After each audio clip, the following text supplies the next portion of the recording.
Vamos lá, meus amores, vamos continuar com a correção. Vamos começar com a nossa correção, tá bom? Desse conteúdo que a Tia Welles falou com vocês anteriormente, que foi sobre micro-organismos, tá? O que eu quero falar para vocês? Lá na página 43 tem um texto chamado assim, ó, Aprendendo Mais. Esse aqui que tem essa placa cheia de bactérias. Nesse texto tem algumas informações super importantes pra gente, sabia?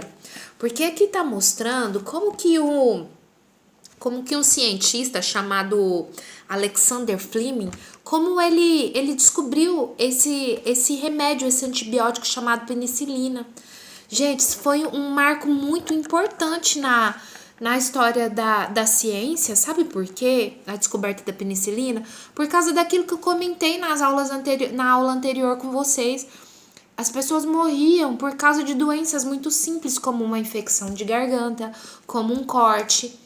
Então, a partir do momento que ele descobriu a penicilina, isso descobriu-se um remédio para essas coisas tão simples, né? Então, que eu quero que vocês observem? Por que a Tia Welles está voltando nesse texto? Porque aqui na página 44 tem duas perguntinhas, olha só. Tem duas perguntinhas a respeito do texto Aprendendo Mais. E nós vamos respondê-la, tá bom? A Tia Welles não vai recontar a história. À medida que eu for corrigindo, eu vou falando. Na número 1, lá da página 44, tá dizendo assim, ó. A descoberta da penicilina, que é um antibiótico, foi proposital ou acidental? Meus amores, lá no texto tá contando assim, ó, pra você que leu e a Tia Welles recordando com vocês. Lá no texto tá escrito assim, ó, que o Fleming tava com uma plaquinha, com uma lâmina, uma placa, cultivando aqui nessa vasilhinha aqui, cultivando aqui bactérias. Na verdade, o Fleming estava estudando o comportamento das bactérias ali. Só que de repente veio um outro micro-organismo que foram os fungos e que começaram a atacar essas bactérias, que também são micro-organismos, que estavam ali na plaqueta do Fleming. E aí ele percebeu que os fungos iam lá e matavam as bactérias. Olha só que interessante. Só que ele não levou esse estudo adiante. Então a gente percebe que ele não estava procurando um remédio, não estava procurando um antibiótico. Não foi proposital, tá? Foi acidental. Então essa é a resposta que nós vamos colocar. Foi acidental, pois o cientista, o Fleming, não estudava a ação dos fungos sobre as bactérias. Foi por acaso, tá? Por acaso o fungo foi lá, atacou as bactérias, eles perceberam e ele descobriu isso. Número 2. As características do trabalho científico de Fleming, com a observação atenta, os registros de seu achado e a publicação dos resultados da pesquisa, influenciou na descoberta da penicilina? Justifique. Gente, o trabalho de um cientista, ele tem muito rigor, ele tem muitas regrinhas para o cientista seguir, até que ele diga para as pessoas, olha, isso aqui é verdadeiro. Nós estamos vivendo um momento, agora nos nossos dias atuais, que tem muitos cientistas tentando descobrir um remédio, tentando descobrir uma vacina para o nosso coronavírus. Tá vendo? Nesse momento aqui, ó, o Fleming estava fazendo algo que os cientistas estão fazendo hoje. Tentando fazer uma descoberta científica. Então, o que você vai colocar nessa resposta? Que sim, que influenciou. Se ele tivesse deixado de registrar esse fato importante, que o fungo atacou a bactéria, os outros cientistas que vieram depois não saberiam que fungos atacavam bactérias. Olha só, um micro-organismo brigando ali com o outro. Eles não saberiam. E aí não teriam como dar prosseguimento à descoberta de novos antibióticos, tá bom? Então, vamos lá. A Tia Welles vai ler a resposta para que você consiga registrar. Sim, pois se o Fleming tivesse deixado de registrar a ação dos fungos sobre as bactérias, os outros cientistas não saberiam. e aí não prosseguiriam, não dariam continuidade ao trabalho, à descoberta do Fleming, tá? Então vamos lá, agora eu quero que vocês acompanhem a Tia Welles lá na página 46, tá? Página 46, antes de seguir, exercício número 1, tá? Vamos lá. Vocês são super capazes de resolver isso aqui, ó. Super fácil, porque tudo que eu comentei na aula anterior tá aqui, ó.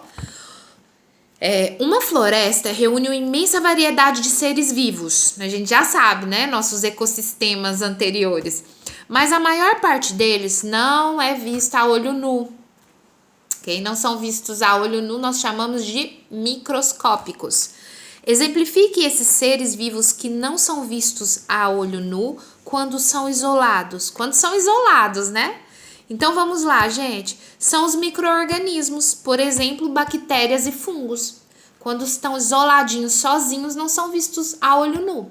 Mas quando eles estão bem juntinhos na forma daquilo que eu disse para vocês, que a gente chama de colônia, por exemplo, o pãozinho lá cheio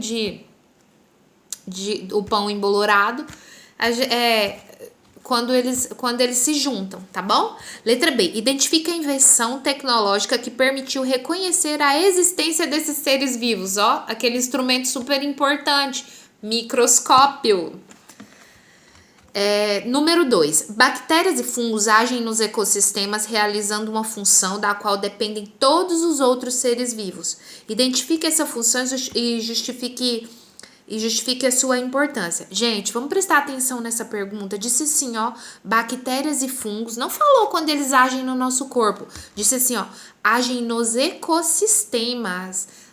Isso aqui é conteúdo do nosso capítulo anterior. As bactérias e os fungos agem nos ecossistemas, eles são os nossos decompositores. Então vamos lá para a resposta. Eles agem como decompositores, permitindo o ciclo, que aconteça o ciclo da matéria ou dos materiais. Eu disse para vocês que a gente pode usar esses dois nomes. Eles agem como decompositores, permitindo o ciclo da matéria na cadeia alimentar e no ecossistema. Extremamente importante, tá bom? Número 3. O termo micro-organismo geralmente é associado a doenças. Diz para vocês, né? Primeira coisa que a gente pensa de fungos, bactérias e vírus é que eles são vilões. Mas considere os tipos de relação que os seres humanos estabelecem com esses seres vivos e avalie se essa associação é sempre adequada. Gente, aqui nessa pergunta 3 está perguntando para você assim, é correto a gente sempre associar micro-organismos a doenças? Sempre, gente, sempre não, tá bom? Eles são causadores de doenças sim, mas eu disse para vocês na aula anterior, micro-organismos a maior parte deles são benéficos à nossa saúde, não causadores de doenças. Então vamos lá, nossa resposta. Não. Apesar de existirem micro-organismos causadores de doenças, a maioria não são causadores de doenças e são importantes para a vida e para as atividades humanas. Como, por exemplo, só retomando, a Tia Welles deu exemplos de atividades humanas importantes na fabricação de alimentos, na fabricação de remédios, na fabricação de combustível, tá? Número 4. A presença de micro-organismos no corpo de uma criança é sinal de doença? Será? Você concorda com essa afirmativa? Justifique. Eu disse para vocês, nós temos micro-organismos que estão adaptados a viver nas nossas narinas, na nossa boca, milhares deles vivendo em nosso intestino, tanto em vários momentos da nossa vida, desde quando somos crianças até quando somos idosos. E aí, vocês acham que micro-organismos habitando um corpo de uma criança é sempre sinal de doença? Olha, gente, a resposta é que não, pois a presença dos micro-organismos, quando está na biota normal, é importante para a saúde, tá bom? O que é importante, gente? Que a nossa biota normal esteja equilibrada. Se começar a produzir micro-organismo demais, por exemplo, dentro do nosso intestino, vai acontecer um desequilíbrio ali, tá? Então, é importante cuidarmos da nossa saúde para que os nossos micro-organismos fiquem bem no nosso corpo, fiquem equilibrados. Vamos lá, número 5. Os micro-organismos participam da vida humana em vários aspectos. Sobre esses seres vivos é correto afirmar. Letra A. A maior parte dos micro-organismos causa doenças no ser humano? Está lá no comecinho do conteúdo de vocês. Ó. É a maior parte que causam doenças? Não, pelo contrário. Essa frase é contrária. Que a maior parte não causam doenças, tá bom? Então, letra A não é essa. Letra B. A extinção de todos os micro-organismos favoreceria a vida das plantas e dos animais? Gente, de forma alguma, né? Já disse para vocês que nós teríamos um excesso de matéria morta no nosso planeta se não existisse o processo de decomposição feito pelos fungos e as bactérias presentes no solo, os micro-organismos. Então, ó, a extinção dos micro-organismos não ajuda plantas e animais, tá bom? Letra C. Bactérias são exemplos de micro-organismos da biota normal do corpo humano? Exatamente, são exemplos de micro-organismos as bactérias. Temos várias bactérias importantíssimas dentro do nosso corpo, favorecendo a nossa saúde. Letra D.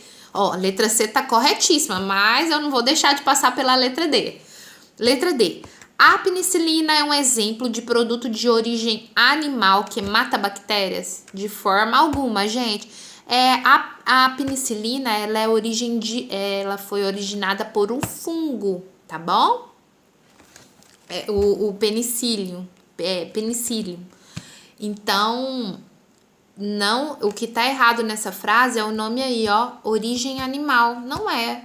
Os fungos têm um reino próprio para eles, tá bom? Ele não é um animal, um fungo. Ele é um ser vivo. Gente, número 6. Um pão que tem a massa preparada sem fermento não é fofo e não cresce ao ser assado. Tá faltando um ingrediente aí, ó. O que por que esse pão não cresce, gente? O que tá faltando nele? A ação de um micro-organismo. O que é o fermento biológico? A letra A tá perguntando. Então, o que a gente vai dizer? O que é um fermento biológico? Aquele produto que a mamãe ou a vovó usa para poder fazer o pão. E esse produto, ele é um conjunto de fungos, ele é uma reunião ali de milhares de fungos que fazem a massa do pão crescer. Olha a importância dele ali. A letra B pediu assim, para você descrever a ação do fermento biológico sobre a massa do pão. Tia Welly já disse que ele faz crescer, não é? Mas vamos descobrir como é que ele faz crescer? Olha só, a resposta é a seguinte. O fungo produz gás, olha aí. O fungo produz gás que forma bolhas e faz a massa crescer e ficar fofa. Olha que legal. A maioria dos fungos, gente, que é usado na produção de alimentos, eles produzem gases, tá bom? A maioria. Número 7. Exemplifique uma forma de uso de bactérias lácteas na indústria de alimentos. Esse eu dei vários exemplos para vocês, olha só. São usados principalmente para os derivados do leite, que é o iogurte, o queijo, o Yakult, tá bom? São usados para, a resposta que você vai colocar aí é que eles são usados para dar um sabor azedo. Já viu que os derivados do leite têm um sabor meio azedinho? Então, é por causa da ação desses micro-organismos, das bactérias lácticas. São usados para dar um sabor azedo aos produtos derivados do leite, mas eles também, gente, ajudam a conservar esses produtos. Eles ajudam fazendo com que outros micro-organismos que queiram estragar o produto não proliferem ali, não tomem conta do produto e estrague ele, tá bom? Número 8. No Brasil, a maior parte dos veículos utiliza como combustível a gasolina ou o etanol. A gasolina tem origem no petróleo, que foi formado há milhões de anos. Gente, o petróleo, só falando um pouquinho aqui, o petróleo ele é um recurso não renovável, tá bom? Por isso da importância da gente usar recursos renováveis, como o etanol. A gasolina tem origem no petróleo, que foi formado há milhões de anos. E o etanol? Descreva como é produzido o etanol combustível que usamos no carro, tá? E explicite a participação de micro-organismos nesse processo. Olha só, o que você vai colocar de resposta aí? O etanol é produzido pela ação de fungos sobre a cana-de-açúcar. Eles fermentam a cana-de-açúcar, o líquido extraído da cana-de-açúcar, o que leva à produção do combustível, tá bom? Então, deixa a tia Welles resumir a resposta dela aqui. O etanol é produzido pela ação de fungos no processo de fermentação da cana-de-açúcar, o que leva à produção do combustível, tá? Meus amores, eu quero bem bonitinho aí, ó, eu corrigi, tá bom? Porque eu corrigi. E eu espero que tenha ajudado vocês nas respostas, mas não deixem de fazer as páginas que são solicitadas nos roteiros, porque aí quando a tia Welles, a tia Keila e a tia Helenita volta fazendo os vídeos, fica mais fácil para vocês, tá bom? Beijinho, fiquem com Deus. Até a próxima aula.